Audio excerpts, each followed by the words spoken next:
dragii noștri, suntem împreună și împreună vom fi și de acum înainte. Așa cum v-am promis, înainte de a rămâne vreo candidatură definitivă, unul dintre noi îl va susține pe celălalt. Și acum hotărârea pe care am luat-o. S-a luat hotărârea ca împreună să susținem pe cel care are cele mai multe șanse.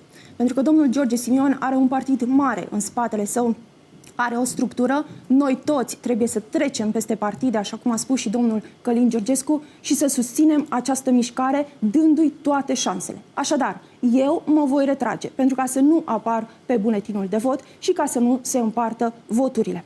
Ne place, nu ne place.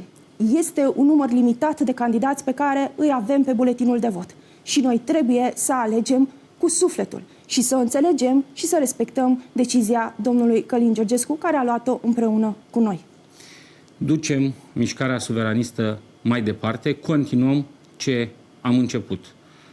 Vom fi în fiecare zi împreună și vom fi împreună cu voi, uniți în conștiință, uniți în cuget și simțiri.